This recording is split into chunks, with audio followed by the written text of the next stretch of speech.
Welcome to Manhwa. A young prince lived happily, never imagining his own brothers would betray him for the throne. Everyone thought he'd never wake up from the calm. But they were dead wrong. For years he trained in secret in a sacred kingdom alongside powerful beings. Now he's awake, and his only goal is to get revenge on those who betrayed him. And that's how the story kicks off. Those who rule their eras are legendary figures or supreme entities way above the rest. They possess overwhelming strength that overshadows everything around them. There was a monarch who built a vast empire and also the leader of a colossal organization. Over time, some have been immortalized for their feats defeating a demon king, curing epidemics, or just for their insane power. But the young guy thinks all that is a cruel joke. He clenches his fists with bottled-up rage. This kid was trained on his own terms starting at age 10, but ended up a punching bag shaped to fit their agenda. The road to power came with a heavy price. Even that charming-faced girl made him feel real pain despite her bright smile. And amid all that bitterness, he still had to hear lines like, "This is for your own good so you get stronger. At least the day's almost here when you can drop this burden." All while deep scars piled up in his spirit. He just wanted out of that hell, away from those soulless so-called heroes. This young dude who's been through hell is named David. He's the main guy in this intense journey. The women complain he's still just a loser. Maybe they should have made him suffer more. Though he doesn't hide his relief inside. Despite his young look, they were all old ladies who'd lived for centuries.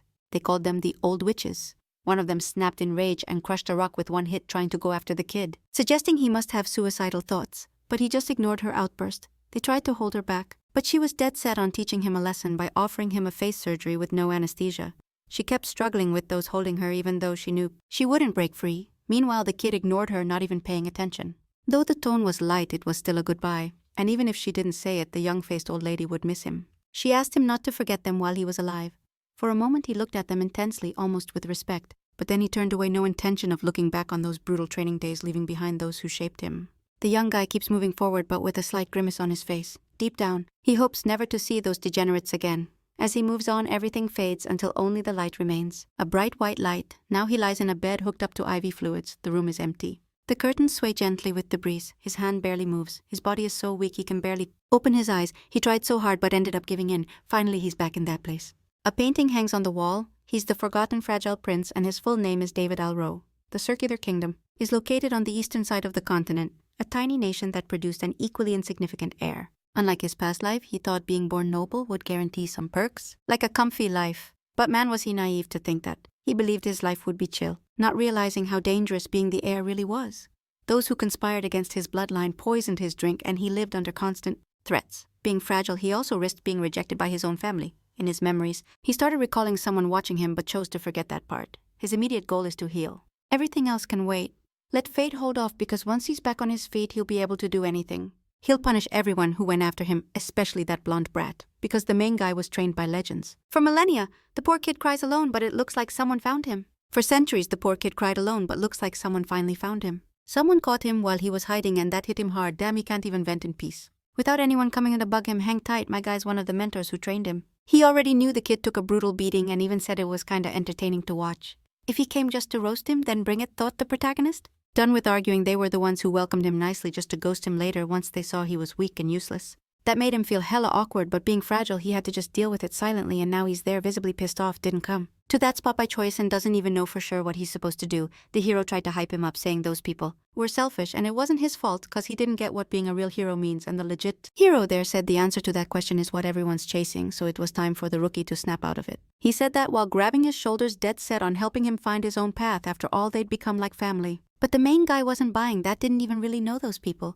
The hero in front of him is named Hercules, and he's a survival expert who from then on would be in charge of beefing up the kid's weak body. The news didn't land well with the main guy cause he suspected the process would be painful and probably a nightmare. Hercules said they had to get along, but the stressed out main guy shot back that he hadn't even given the okay yet. All that had been nothing but a dream packed with old memories, and now he'd woken up again. Still lying in bed getting that IV drip apparently somehow. It really happened. He was back in his original world, still lying down. He heard the door to his room open. As the person came closer, the kid tried to figure out how much time had passed since he got back. During all that time, only one person had visited and taken care of him, the same maid. Every time, of course, which made sense since he'd been like that for a long time. Still, it bugged him that only one person actually cared about him, showing no one else gave a damn. Even so, he had to be a bit more grateful. At least someone was watching over his weak body, opening an eye. He tried to see what was going on in the room, tried to sit up in bed, but it was still super hard to move his body. And there were a bunch of things he needed to check right away. First thing he did was look for a calendar after all. He had to know what date it was and how much time had passed. It was year 278 on the Baldus calendar. 6 full years had gone by since he got hit by that arrow, still holding the calendar in his hands. While remembering that day he got shot in the back with those arrows, 6 years had passed since the attack. And it was time for someone to pay. He couldn't keep being the same weak dude from before, so he had to focus on fully recovering. Staring at his own hand, he decided it was time to start clenched his fist with all the energy he could muster, telling his body to heal up. Then opened his hand, hoping for some change, until he noticed absolutely nothing happened. He didn't get why nothing was happening. At least something should have changed. The kid stared hard at his hands when a glow appeared in front of him. The heroine told him he had a lot of sacred power flowing through his hands. It wasn't exactly bad, but he needed to learn more about it. He could end up being the best at controlling. That kind of energy, sacred power, was seriously impressive. It came from a goddess representing purity and healing. Only those chosen by that deity could get such power. Daphne was the one who taught him how to use it. She had to learn everything on her own. And thanks to her grind, he managed to get a bit of it. The biggest problem was his original body. Had been inactive for 6 years despite the hurdles. All the experience he had was still stored in his soul, but his body was still crazy weak, so he needed more time before he could use his full potential. Not even the most basic healing skill worked because his body was as busted as an old car. He tried healing magic over and over. Other times he would have quit, but this time his will was stronger. He even threatened his own body better shape up fast or things were gonna get worse after that inner talk. He finally managed to cast his first spell, couldn't let such a golden opportunity slip, and he successfully healed himself using his healing magic. At last he had the energy to stand on his own. No cap, it was insane that he pulled it off because now he could use his sacred power with his own body. The rest of his skills would come back once his body was fully recovered. The first thing he did was walk over to the window, feeling the soft breeze hit his face. Plus the kingdom's view was straight up beautiful. It'd been mad long since he'd seen the sun, which gave the main guy a sick idea. With a playful grin, he raised both arms, hands wide open, flexing all the energy he had at that moment. He was about to pay homage to the sun, but before he could finish, he heard a weird noise. Something ceramic broke. It was the maid dropping a plate, and right after she started screaming, the dude froze, just as shocked. That woman doubted if the prince was really back on his feet.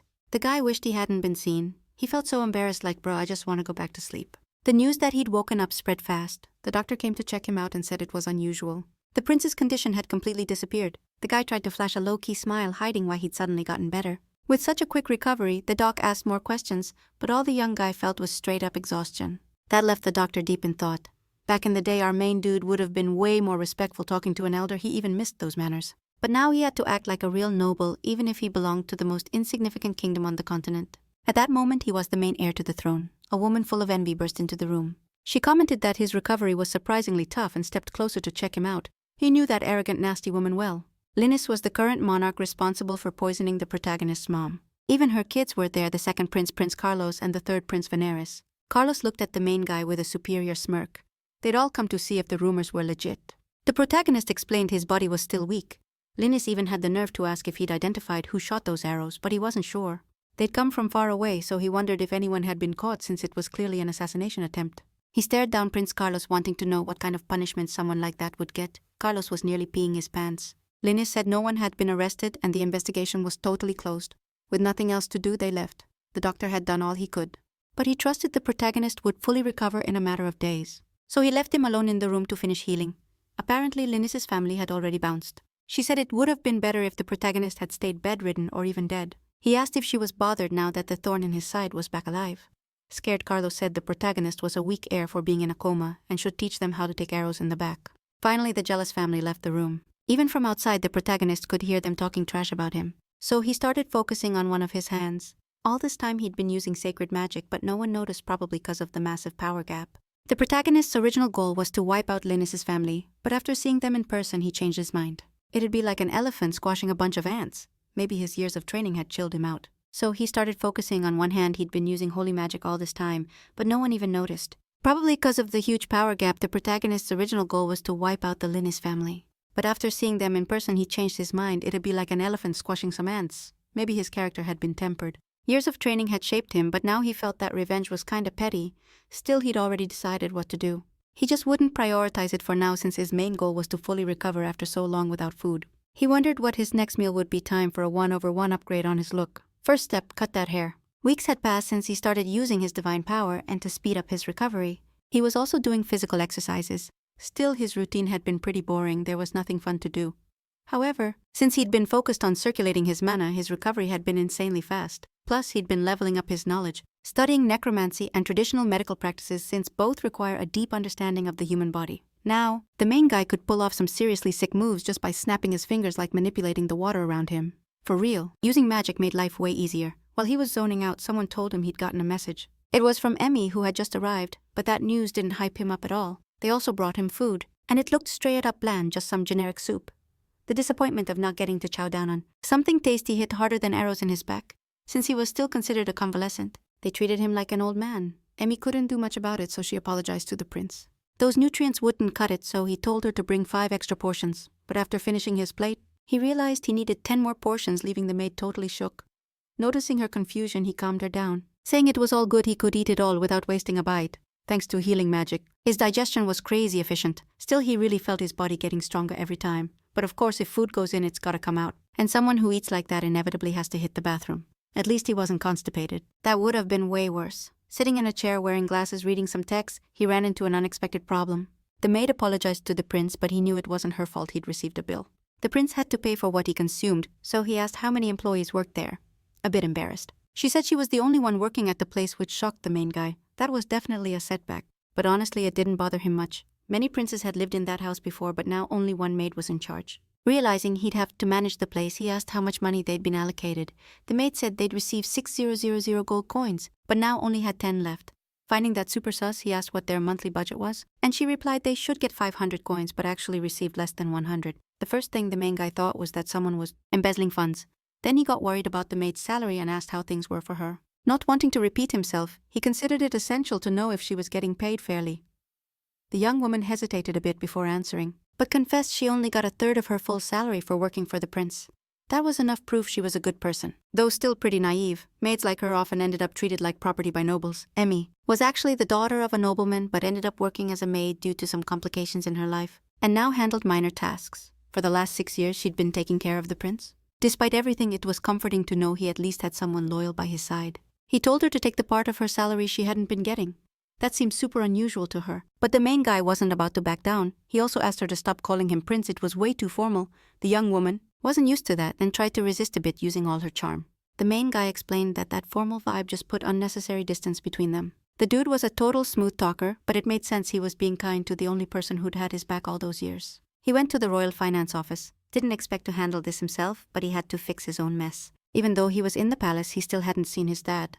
The maid wasn't sure if she'd done the right thing by talking to him about the missing funds, because if the queen found out, she could cause a whole scene. The protagonist was fully aware of the crime and the risk Emmy was taking, but he wasn't about to back down. He told her not to lose focus and to stay by his side. She could hang back a bit. Honestly, the protagonist felt nothing but pure disgust for his dad, who didn't lift a finger after his wife died. And apparently he showed a lot of interest in the young woman who took care of him for 6 years when dealing with the finance manager. The protagonist ran into bureaucratic roadblocks. The official said he couldn't do anything about funds already distributed. Just seeing that lazy bureaucrat's mustache was enough to seriously piss him off. So he started digging through the accounting books in the finance office. He kinda suspected something, but it seemed like everyone there underestimated him, even that ugly mustached official. But the protagonist was fed up and just flopped into a chair without a care, sighing hard at the whole situation. Then, with a sharp, intense look, he asked if the official was straight up mocking him, not just that guy. But everyone in the room was stunned by his attitude. Then he cut to the chase and asked why he hadn't been getting all his coins. The bureaucrat said they were cutting maintenance costs at the castle. Apparently all the nobles were doing the same, sighing again. The protagonist said that dude was seriously testing his patience because the place he lived in had zero maintenance. Everything looked abandoned and falling apart, so he demanded an explanation about where the money was actually going, even in front of a noble, especially one clearly pissed off. The official could only back down. It wasn't common for princes to care about their own finances, so the accountant wasn't ready. His answer was totally useless, saying the finance department didn't oversee maintenance payments even if the prince kept asking. That office only handled budgets. They weren't responsible for handing out the cash the protagonist already expected. Something like that, he commented. No matter the department, they'd always find someone to blame to dodge the problem. Since he had nothing else to do there, he got ready to leave. Vertical bar recap Manhwa.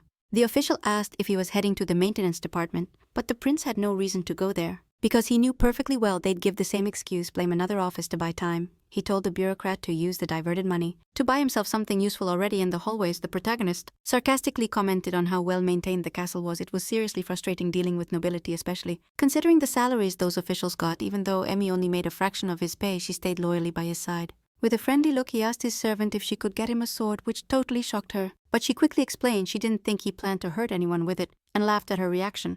The girl had gotten a good scare. Still, she promised to get him one. The protagonist wasn't lying. He had no intention of using it on a person. What he planned to cut didn't even deserve to be called human. He had activated his violent mode. In his current position, if he started taking people out without solid justification, they'd exile him immediately. And the nobles would say he'd lost his mind. They wouldn't tolerate that kind of behavior, but the protagonist had no intention of staying vulnerable in front of that corrupt nobility. After some effort, he managed to hunt a wild boar. Emmy couldn't figure out how he'd done it, and he said he just ran into the animal in front of the castle. Of course, that was a lie. He actually hunted it himself, but had a plan. He was gonna fake weakness. So he asked his servant to bring him a plate and some waterproof stuff if they had anything like that around. However, she seemed more worried about something else, something that caught the prince's attention with a firm tone. She said she couldn't allow animal blood to stain royal hands, plus she couldn't let him skin the carcass, because he might end up hurting himself with a knife in hand. The protagonist assured her he was fine. Nobody was watching, which only amped up the girl's worry. He couldn't talk to the king right now. Political commitments had him tied up, and he didn't have many options with the other departments either.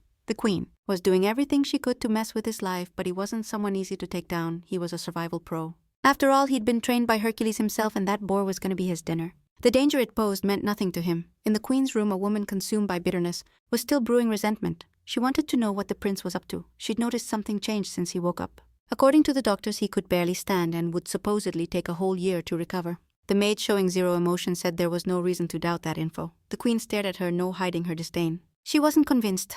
That maid was part of the assassin group called the Black Moon. And even though she was serving her now, the queen wasn't comfortable around her. She coldly added that her comrades were mediocre.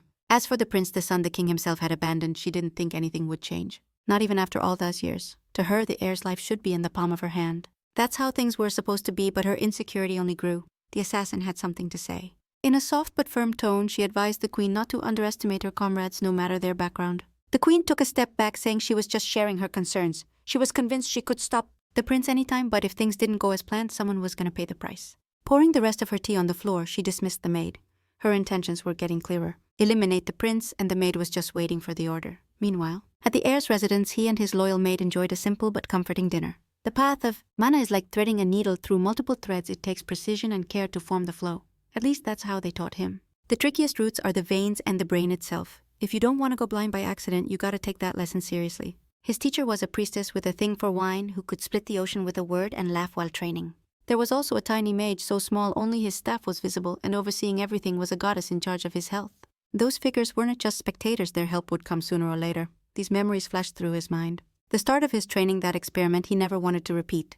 Outside in the garden, the maid asked what he was looking for there. The weather was so nice, even the forest seemed classier. He told her she could leave and to let him know if anyone came looking for him. But he also told her not to overwork herself. The good news was Emmy was already adjusting to the prince's pace. She still refused to eat with him, but was way calmer than before. She helped him enjoy peaceful days during his recovery. Sitting in the middle of the garden, the protagonist prepared for the next step. As he focused his energy, a mana field started forming around him. Inside that field, small yellow energy spheres appeared and began spinning around him. He stayed totally locked in. At that moment, he was absorbing mana straight from nature. This technique is called mana breathing. He learned it from the god of mages himself, Odin. The body has a mana storage limit, so this training is done daily. The crazy part is, it lets you progress in days what would normally take months. If the king knew this technique, it would cause a revolution, but the protagonist has no plans to share that knowledge. Not just because it's dangerous, but because it's not something just anyone can pull off. Still sitting on the grass, feeling the wind brush over his body, he knows perfectly well there's an intruder watching him. His curiosity grows, but he's convinced it's someone sent by the queen to avoid complications. He's pretending not to notice. It's better if they think he's weak and harmless. Thanks to his mana distortion field, he can train non-stop and has now expanded his storage capacity. But there's a problem. The time to face that damn mana circle is coming up. Priests can't use magic, mages can't use holy power, and necromancy is a skill neither of them can control, but the main guy can handle all three powers thanks to the sacrifice of 2 masters. Totally crazy ones, and a bunch of degenerate researchers. Just thinking about the whole process makes his stomach turn. Regular mages draw a mana circle in their hearts to control their power. Unfortunately, the usual method blocks holy power and necromancy. If someone tried to force it, they could end up destroying their own heart, so he had a circle specially designed for his body called the artery circle. By focusing on his arteries, he could form a magic circle controlling mana flow. His master used her whole body for that purpose, and the results were straight up insane, but it came at a cost. It was basically a form of body mod. A process as precise as it was dangerous. One slip meant a quick death, so the main guy didn't want to go through that again. Last time he barely made it with a tiny margin for error, and that was with his master's help. This time he faced the process solo, no guarantees. Then something wild happened. He felt warm hands holding his own. Translucent figures started to form right in front of his eyes. He recognized the faces immediately. They were his masters. Their message was clear. failing wasn't worse than being stuck. For millennia in a temple, that simple truth was all the motivation he needed, and so he began forging his own magic circle. As evening fell, Emmy came looking for him. Dinner time had passed, and he usually didn't run late. Sure, he could take his time, but he never missed a meal. Now the maid was stuck in a dilemma. He told her not to bother him, but what if he needed help? While she hesitated, a familiar voice showed up. The main guy reminded her not to call him Prince. Emmy jumped at the sound, stepping out of the garden with a chill walk, announcing he was back. He also reminded her she shouldn't have waited for him like he asked. Still, she was stubborn, and that meant he'd have to try even harder to keep up his act. Without warning, he hugged her. He didn't even know how to hug right. One arm just hung there awkwardly, but his face turned bright red like he was having a heart attack. Only then did he apologize, confessing he'd hit his limit, right after he collapsed, totally wiped out. So that explained the weird hug. After that kind of training, rest was clutch. He woke up in his bed. He'd been worried for nothing. While thinking it over, he noticed something odd. Someone was holding his hand. It was Ami. She'd fallen asleep next to him. Sitting up, he remembered he'd passed out the night before. That must have worried her big time. And best of all, he'd managed to finish the task he feared so much. Now he had all 3 powers flowing through his veins. Besides the new magic circle, he got something unexpected, a special effect. The morning breeze came through the window, gently brushing Ami's hair, who woke up just as he was watching her. That special effect was total freedom from limits. With just a finger flick, he could cast a full spell. Noticing she'd opened her eyes, he wished her good morning with a smile. 5 months had passed since that day, and Ami was happier than ever, saying she'd found new herbs in the garden. The main guy wasn't too surprised. He was happy with his current diet. On the other hand, the girl was genuinely grateful. Exactly 3 months ago, things got easier. Someone started leaving fresh meat and veggies at his door. At first he thought it was a trap from the queen, but that idea faded fast. There was someone else helping him from the shadows, though he still didn't know who. However, being magic sensitive, he sensed a presence every time. Tracking it with mana was easy as breathing, just as he thought that he sensed another presence. A group was heading to his house. He immediately sprang into action. Ami kept talking about how easy it was. What would life be now that food was never missing? But he asked her to organize everything quickly. She didn't get it at first, until he clarified that guests were about to arrive. Curiosity about their identity had him intrigued. A small group showed up at his door. Informants from the queen, clearly here to check on his health. He watched them calmly, knowing they didn't get the real deal. He asked the priest what he thought about his recovery. The man with a serious vibe said his condition was fragile. Using holy power in his body would be dangerous. He should consider himself lucky to be alive. Inside, the prince just thought the comment was ridiculous. That priest hadn't cast a single healing spell, breaking his vows to the goddess without blinking, all just to please the queen. Pathetic. And yet he faked virtue. It wasn't that he couldn't heal, he just didn't want to. The prince threw some technical questions at him, which made the priest uncomfortable. The prince knew his body was close to a full recovery. The priest, trying to downplay it, said the young man was talking about stuff he didn't understand. Holy power was exclusive to the clergy. He shouldn't act like he knew the topic. That arrogance was out of line. With a condescending smile, the priest was about to mock him and did. He compared him to one of Queen Ami's sons. She didn't stand for it and shut him down right away, reminding him he was in front of the prince and needed to show respect. The priest couldn't stand being corrected by a mere servant. Fueled by pride, he raised his hand to slap her as punishment, as discipline, but the prince saw everything and wasn't having it. The priest started bragging, saying he did the right thing by solving a possible problem for the prince. He also mentioned that woman didn't seem like much and held his face in his hands while imagining horrible things about her. He said the young lady had a charming smile and our protagonist had to hold back from chopping his head off right then and there. The cleric said since he'd come that far, the servant should at least walk him out. He'd see the prince again in 15 days. Our guy asked Ami to escort him to the door. She wasn't happy about that order, and it was clear the priest had dark intentions. The prince pretended not to notice the bad vibes. Finally, they got to the door. The priest reminded the young lady not to forget what he said. She had to go alone at night, and the prince's life depended on her. That priest showed no remorse for what he was doing, because even though the prince had noble blood, he was still a fragile, sickly heir. The protagonist started feeling a weird chill inside, like he was freezing from within. He couldn't exactly explain what he felt, maybe just mad as hell, but after spending so much time in the hero's temple, he understood that kind of emotion couldn't be put into simple words. They taught him, you're not even worth an animal if you can't control what you feel. But when he held a sword, his thoughts were totally different. The priests started getting nervous when he got close. They didn't know he was the prince. Controlling rage could be a tool to reach his goals. If laziness is the root of progress, then anger is the energy that drives it. Those 2 clerics were already on the floor, probably dead. Their boss kept threatening the servant, making it clear he could kill the prince. He said the prince's life was worthless, that his death would be a joy to the queen, and no one in the kingdom supported him. Not only that, there was no one with the power to punish the priest since he acted like the queen's arms and legs. The protagonist waited for him to finish and said that was fine because he also needed a reason to act. Then he drew his sword on that priest. The man fell to the ground completely at his mercy. Our guy asked his servant what the punishment was for insulting the royal family. The priest didn't expect that, convinced the prince was still bedridden. The protagonist knew the priest, was also curious about how the prince could move. That was why the man was so weak. He'd never needed that kind of common power, so he asked the servant again, making it clear he didn't like repeating himself. She knew perfectly well the penalty for that crime was immediate execution, and that's exactly what happened to the priest, whose head now hung from his neck, blood dripping to the floor. The priest writhed in pain and claimed the queen would never let things end that way. The protagonist heard this and gave a weak smile, thanking her for the warning, but promised one thing: those who go up against the prince will fall too. And with quickness he finished, cutting that fool's head off right there in the queen's hall. People said the prince was crazy for taking out someone so powerful, a disciple of the sacred land, but the prince explained that guy tried to kill him and he was just enforcing the kingdom's laws. The queen, full of rage, lost control, tried to slap the protagonist, who found the whole scene pretty funny while still in a coma. The kingdom's rules weren't strong enough to investigate what happened. The prince said that even after all that, the king stayed silent and he only punished someone who insulted the royal family. It made no sense for the victim to be punished for defending himself. He asked the queen when the royal family became inferior to some low-level disciples. The queen, visibly annoyed, couldn't take that provocation since the prince had just dissed her followers. She said there was no proof, and that the prince shouldn't talk to that empty-headed fool. She claimed he was as dumb as his mother. Those words only fueled the protagonist's fury even more. She kept throwing insults, saying he and his mom were despicable, while he let out some of his dark presence. Our protagonist had some advice for her. It's not smart to insult someone's parents, especially right in front of them. The vibe got so tense the queen took a step back. Daggers and other weapons were drawn. The queen's maids were trained and ready to defend her. One was already behind the prince. That presence felt familiar.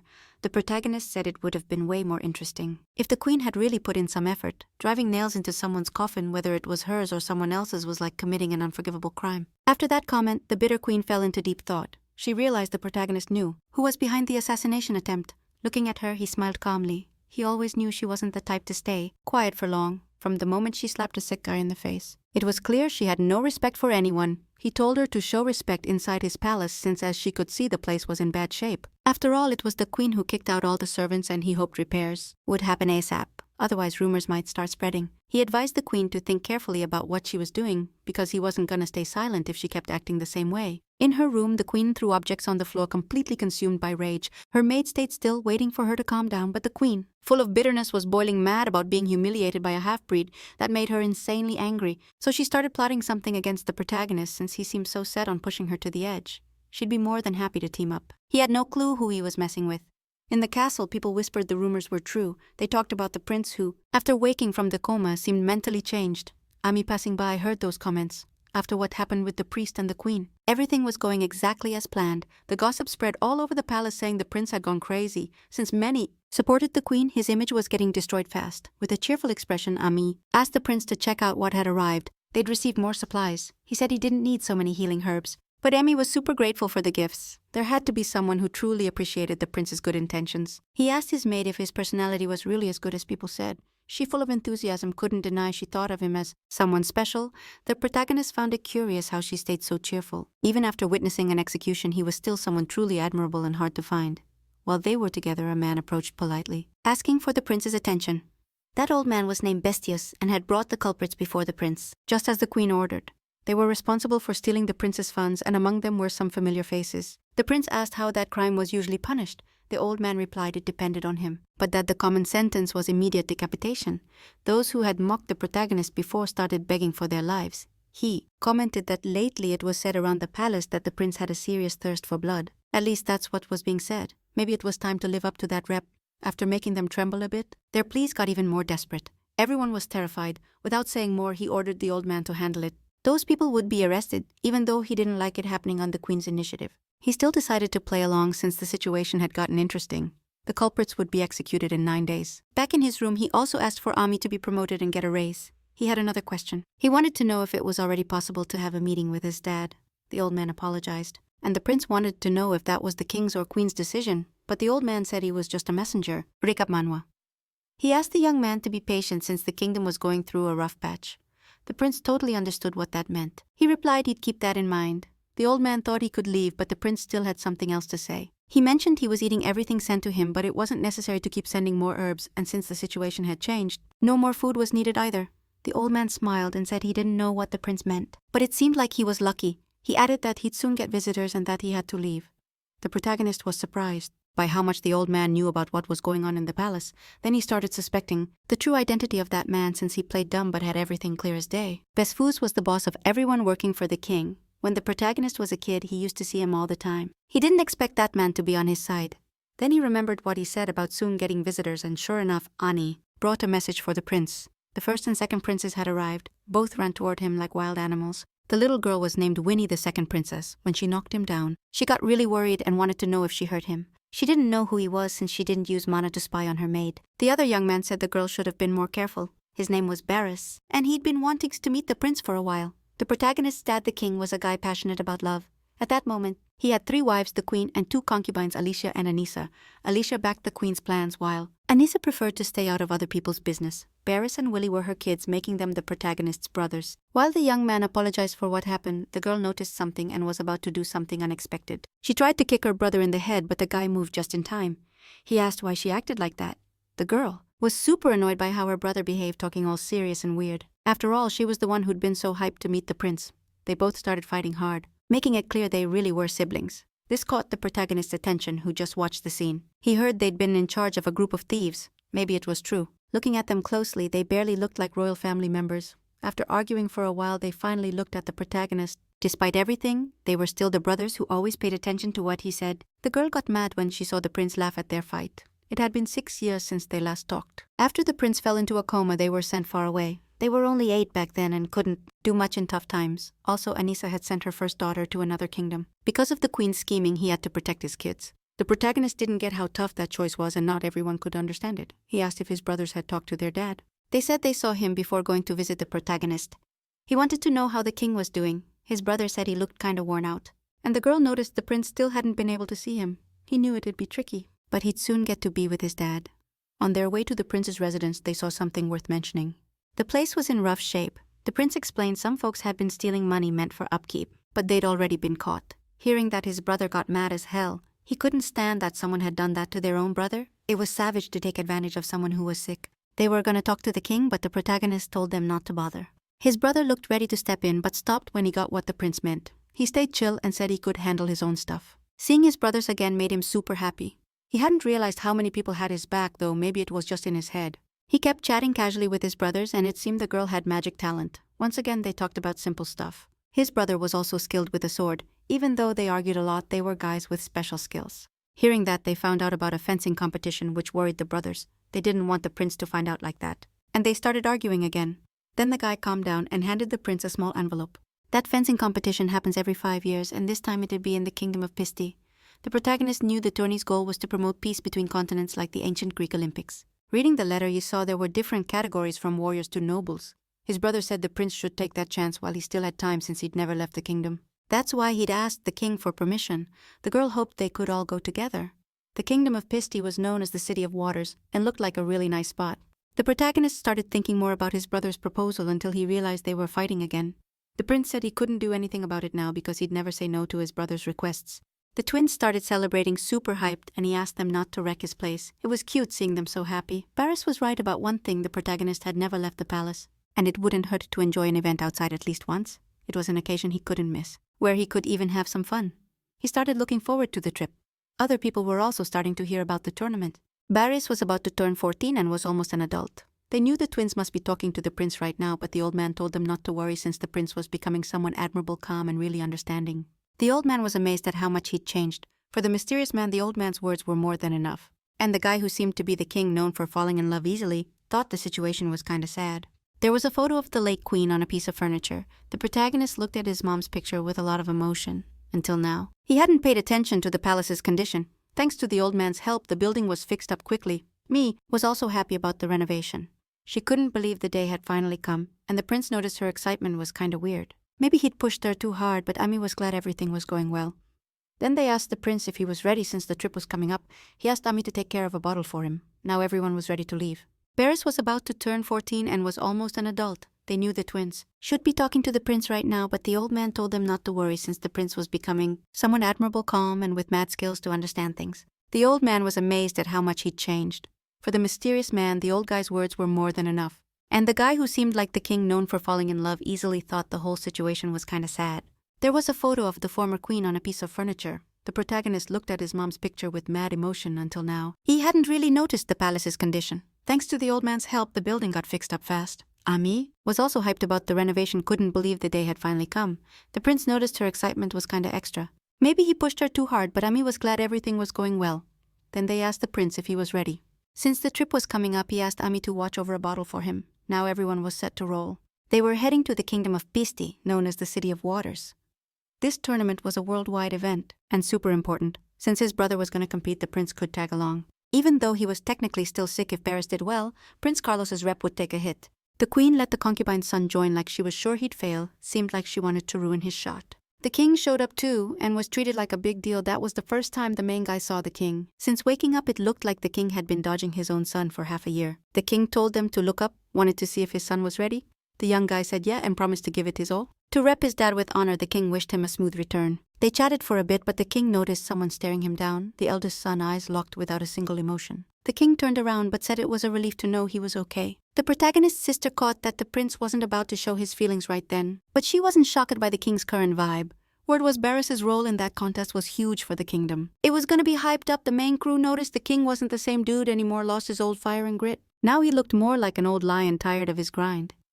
After the ceremony, they were already in the carriage. Barris said the trip might get boring, but they'd hired top-notch guards to keep them safe and asked if anything was bugging the main guy. His only worry was the trip dragging on since everyone was watching his health. The girl said since they got that wine, the ride would be easier. Barris scolded her to be careful with that drink, but it was the first time she'd tasted something so fire. She asked where he got it. The protagonist didn't even know since that bottle was a gift from his mom. His siblings got nervous about wasting something so special, but he didn't care much that wine was made to be enjoyed and today was perfect for it. They noticed the prince had changed a lot. He used to be super careful with anything from his mom. The protagonist didn't think his brothers remembered stuff with that much love anyway. They kept celebrating while the carriage rolled toward their destination. When night fell, they paused to rest and planned to keep going at dawn. The trip would take another day. Barris worried about the prince since it was his first time sleeping outdoors. He said he was good and asked about Willie. They said he went for a walk, seemed like he'd had quite a bit to drink. The protagonist apologized for the wine. They recalled the prince used to say he wanted to camp like that, and they were doing everything to make sure the rest didn't wear him out. The whole trip was handled super carefully like he was a patient. The protagonist got that some things change with time while others stay the same, and he felt grateful to be with his brothers. Then he wished goodnight to the guy heading to his tent. Ami asked if the prince wasn't gonna sleep too, but he was busy staring at the sky. The moon looked way prettier than usual. With a branch in hand, he started making some moves, said it was the perfect time to be himself again, and asked Ami what she thought about it. Pointing at the sky, he explained the red moon was called Cyrus and the blue one was called Creyas. That's what a guard said. The red one starts shining while the blue one fades. Everyone knows that, even kids. He admitted it'd be better to have these talks next to a lady. Another guard came up and asked who he was talking to alone. Didn't know the prince had been chatting with someone else. The prince was just watching from afar. He was the one who talked to the guard, who now thought he'd seen a ghost. His brothers had hired 5 guards total. 4 of them combat pros. That should be enough to keep them safe as long as nothing major went down. Like an assassin attack, the protagonist knew about 20 were tailing them. They'd probably strike when everyone was asleep and were mad good at hiding, a prime chance for the queen to wipe them all out. She wouldn't miss a shot like that. The protagonist wasn't chill with it since it risked exposing who he really was. But thinking it over, he realized it didn't really matter since anyone who saw his power wouldn't live to tell the tale if you don't have teeth. Use your gums to bite. That's what his fencing master taught him. Anything in your hands can be a weapon. In a fight for your life, there are no rules. Weapons are part of your body depending on how you use them. Even clothes can turn into a sword. The main guy realized those assassins weren't as tough as he thought. They didn't even come close to the level of Hermesa, who trained him. In the end, they were just a distraction. Lame, and he was just thinking of asking to be sure because he already knew it was the resentful queen who sent them straight to their death.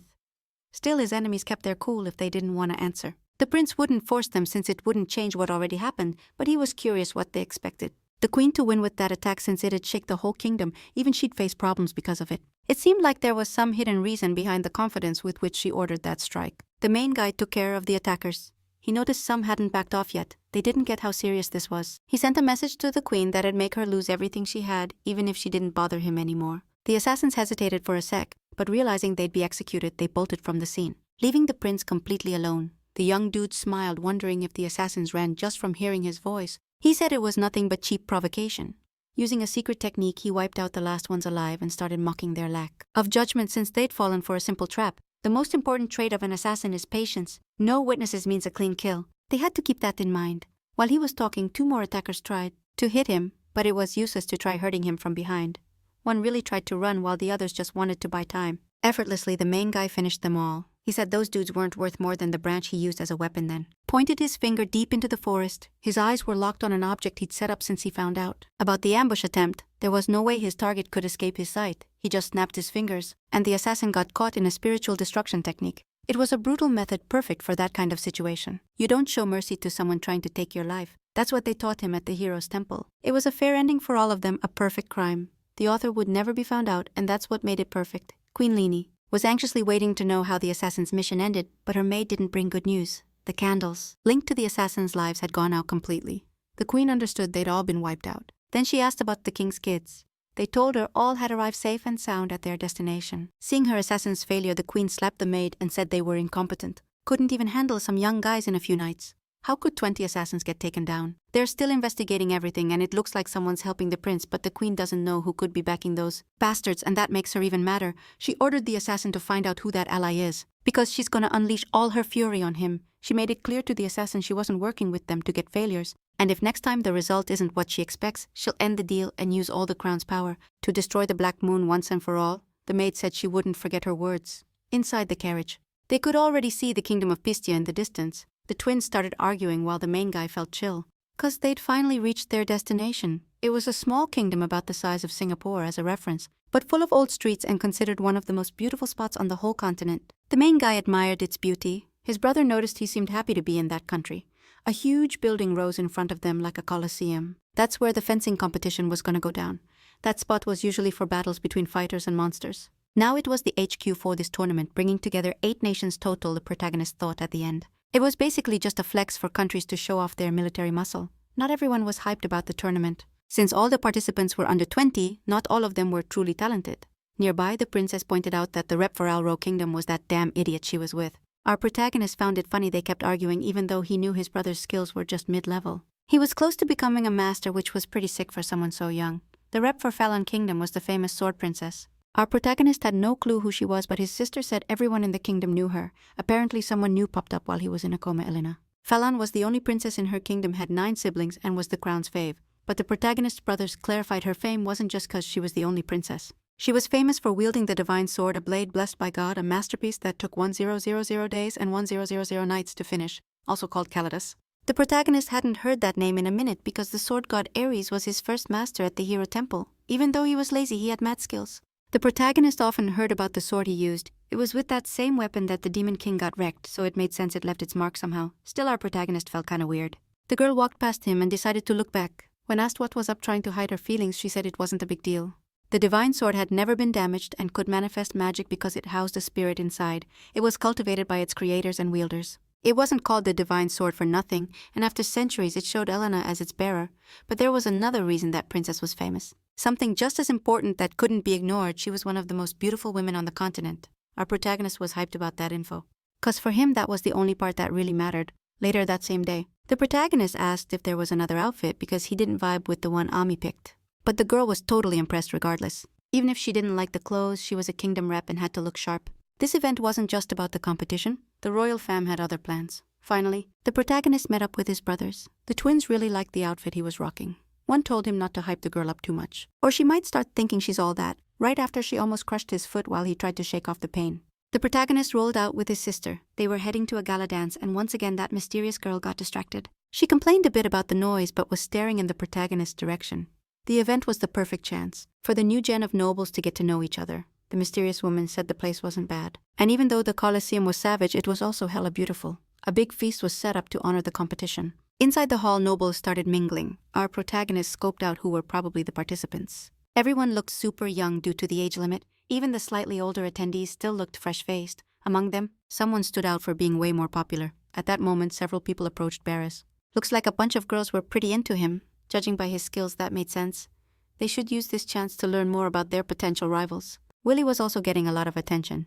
Our protagonist found the event lit. Inside the hall, nobles started mingling. Our guy scoped out who were probably the participants. Everyone looked young thanks to the age limit. Even the older attendees still looked fresh-faced. Among them, one dude stood out for being way more popular. A bunch of people were crowding around Barris. Looks like a lot of girls were pretty into him. Given his skills no cap, it made sense. They should use this chance to learn more about their rivals. Potential threats? Willie was also getting mad attention. Our protagonist found the event super hype. He even thought about helping his bro somehow since the kid was clearly looking for backup and was crushed after being totally ignored by the prince. Little did he know the prince just wanted the young guy to enjoy life a bit. Apparently loving too much was a trait the protagonist inherited from his dad. Willie had been waiting for the day he could dance with his bro. He didn't know the girl could dance too, but she had to learn.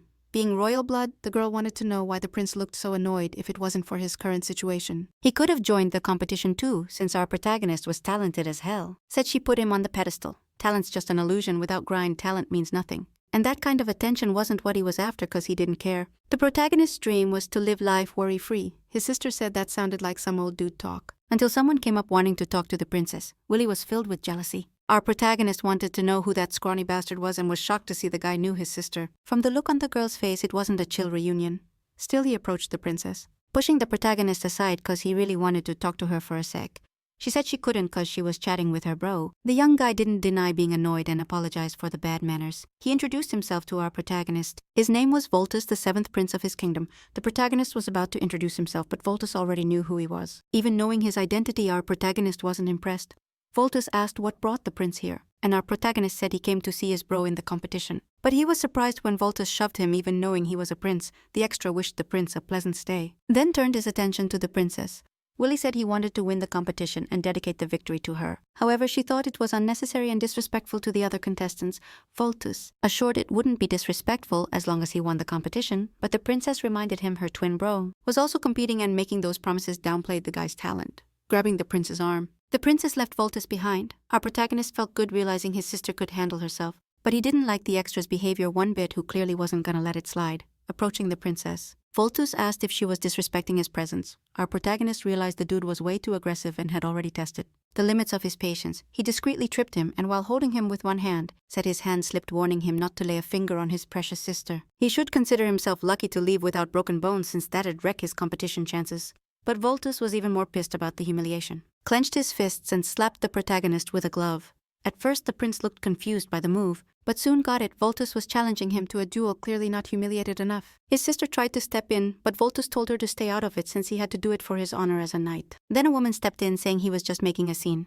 Everyone knew who that blonde was. She'd seen everything that went down and had a question for Voltus. To the protagonist's total surprise, she asked if he really had the right to reclaim the honor he lost. The protagonist thought it was Ares, the sword goddess Ares, heroine of a fallen empire who became one of the continent's major powers. She was said to be the original wielder of the sword Kalidas, and creator of a lost sword technique called Claymore. Those who mastered it could create tsunamis with a single sword strike. Our protagonist quickly thought she might be Ares, but it was actually Princess Elena of the Fallen Empire. Her appearance started causing a stir. Our protagonist was pretty shook, amazed at how much the princess looked like Ares, since he was sure Ares was a man. It was weird that now she was a woman, apparently instead of just thinking it. He said it out loud face to face with him, and the princess wanted to know what he said. He was so close that he felt kinda awkward, said he messed up, but the princess still stared him down hard. While the main guy claimed he forgot what he was saying, he had no clue how things had gotten to this point.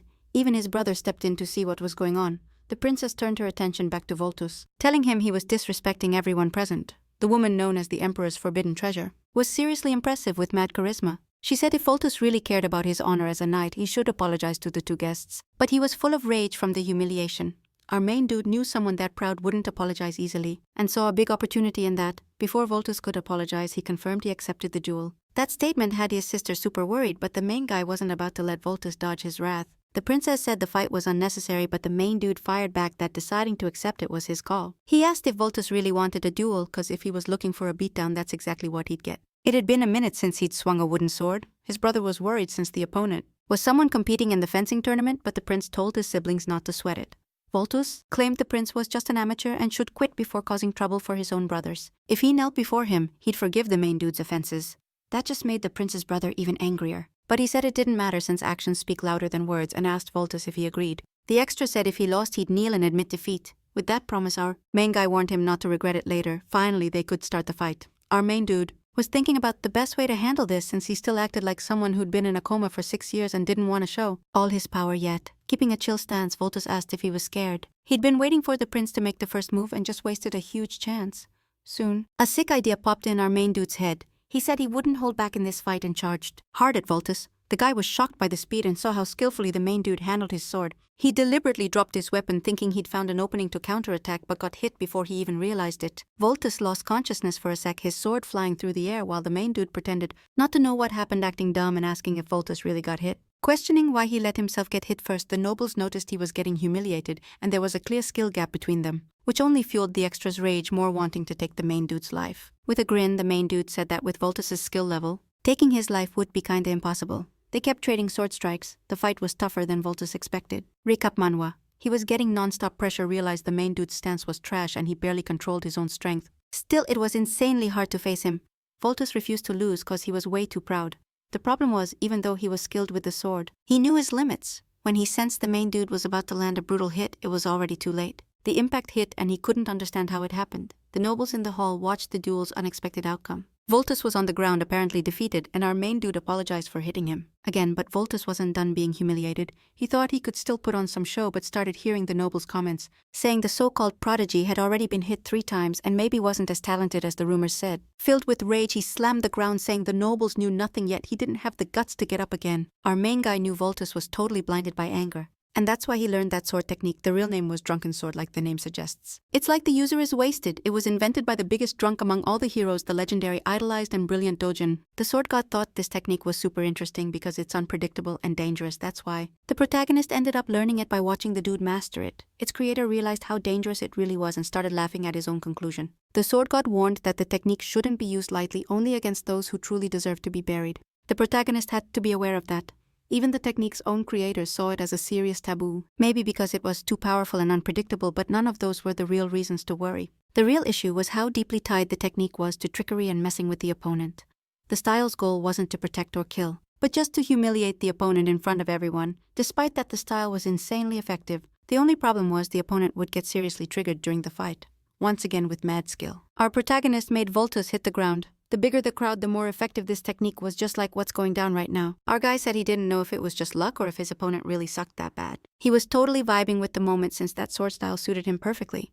The princess kept watching the fight closely. Until Voltus's sword started glowing, his eyes looked threatening. He'd completely lost control. Fueled by rage, he declared he'd end the protagonist's life right then.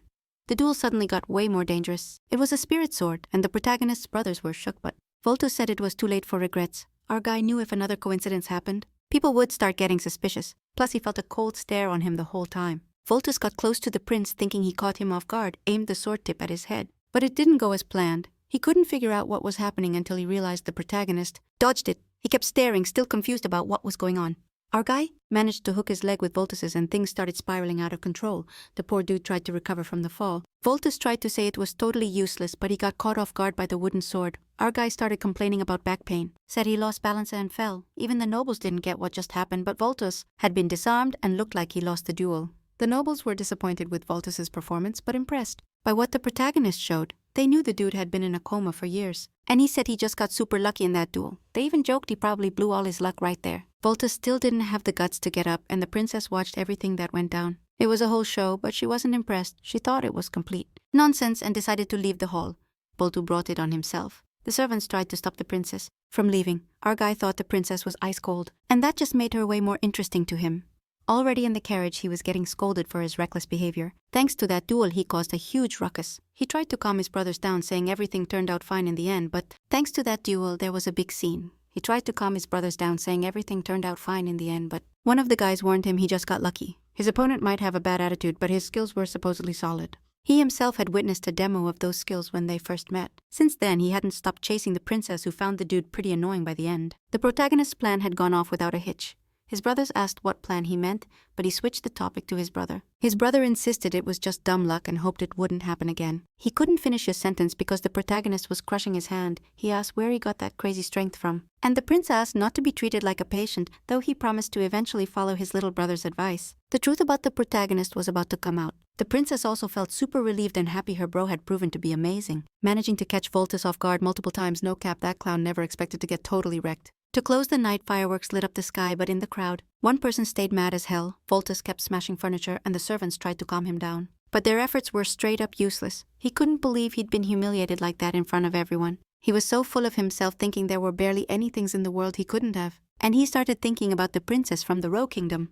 Honestly, he had a different kind of interest in her. he picked her as his fiancée. Because his future bro-in-law was skilled with a sword, after talking to the queen, he thought the marriage was really gonna happen. But after what went down, things got way messier, completely wrecked. He ordered the servants to stay away and kept throwing furniture around, showing he was a total emotional disaster. Someone worthy of pity. Finally, his body was drained after all that humiliation, physically wiped out. And he promised to end the life of whoever humiliated him lurking in the shadows. A voice asked if he really wanted to kill someone. He didn't know who it was, but the question came again. Irritated, Voltus demanded to know who was talking. The shadow formed a mysterious arm and said it could help this handsome dude kill that person. Looks like poor Voltus got cursed. The shadow would help him put a painful end to the protagonist's life. He just wanted to know the name of that mysterious being. She said her name was Sario and hoped he'd remember it. Since he'd asked so many times, Voltus was totally lost staring into that woman's eyes. He moved closer like he was under a spell. Sario found him charming and bared her fangs. She said she'd handle the rest and Voltus could do whatever he wanted from then on. At dawn the next day, the Colosseum was ready.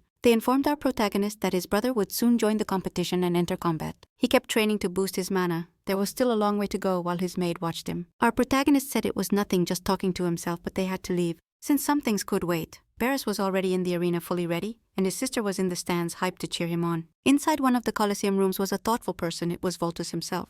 And a sinister smile played on his face. It seemed like he wanted to get humiliated again. The crowd looked super hyped for the competition's start. Inside the arena, a participant was introducing himself. Our protagonist noticed the audience was really into it. He didn't want to watch fights between amateurs and showed up just before his brother's fight, saying he'd woken up feeling kinda sick. His sister had already saved him a seat in the shadows. She asked if he was feeling better, guessing it was because he pushed himself too hard the day before. But he couldn't tell her the truth that he had a major stomachache. He still got sick because he hadn't fully mastered his mana. Once he did goodbye pain. Sometimes it just happened, but if it got worse, he'd have to use holy power to heal. Finally, Barris stepped into the arena. The protagonist noticed his brother was super loved by the crowd, so he went to check who his opponent would be. And it wasn't what he expected. That duel was kinda savage since he'd have to face Voltus. The swords were dull and lethal strikes were banned in that competition. Competitors could get penalized if they used mana on their swords, so they had to be careful. Voltus seemed to have paid attention to the rules. Our protagonist noticed that the crowd was really into the fight. The princess was worried about her brother since he could get hurt if he got too carried away, but our protagonist said Barris was super experienced and would be fine. Plus he had insurance for that fight, though the princess didn't get what he meant. The referee ordered both fighters to circle the whole arena. A protective barrier was being conjured, and the young warriors were ready to start the duel. Finally, the referee gave the signal to begin. Both warriors charged in for the attack. Our protagonist noticed Voltus had some kind of talent too, while his brother used brute force to deal passive damage. Comparing their styles, Barris had the edge. It was likely Voltus couldn't take Barris's heavy hits, so he'd definitely try to avoid direct combat. But something unexpected was happening. Voltus had this arrogant grin on his face. He'd managed to block the first attack and was now starting to pressure the protagonist's brother. The crowd was loving it. The warriors fought fiercely and the crowd watched in awe. Our protagonist sensed something was off. Voltus's progress had been way too fast. From one day to the next, he'd improved a ton. Using all that power would push him to the limit sooner or later. Through his grip on the sword, the protagonist sensed other things. Everything felt weird. He had this uneasy feeling about the fight and had never seen his brother move that fast in battle before. Maybe he was leveling up right there in the middle of the duel.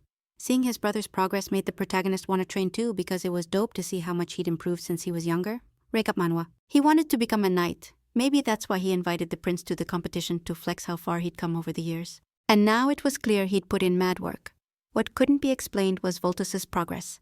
There was no way he'd mastered that sword technique so fast it was like he was a whole different person. Not to mention the weird vibe the protagonist was getting, which was also kinda dangerous. He suddenly jumped up, startling his sister like he'd felt something was about to go down. Barris was fighting really well. He didn't expect Voltus to withstand his sword techniques. He acknowledged Voltus was persistent and a solid opponent even if his moves were unpredictable. Now he wanted to end the duel. To see if his rival could take that final hit, he charged at Voltus to finish the fight. The opponent waited patiently. Barris was about to strike with his sword, the blade heading straight for Voltus's skull, but as he got closer he saw a terrifying smile. Barris didn't expect that and had to dodge his own attack because it looked like his opponent wanted to die. Like he sensed something was about to go down. Barris was fighting solidly, didn't expect Voltus to withstand his sword techniques. He admitted Barris was persistent and a worthy opponent even if his moves were unpredictable. Now he wanted to end the duel. To see if his rival could take the final hit, he charged at Voltus to finish the fight. The opponent waited calmly. Barris was about to strike with his sword, the blade heading straight for Voltus's skull, but as he got closer he saw a terrifying smile. Barris didn't see that coming. He had to dodge his own attack because it looked like his opponent wanted to die.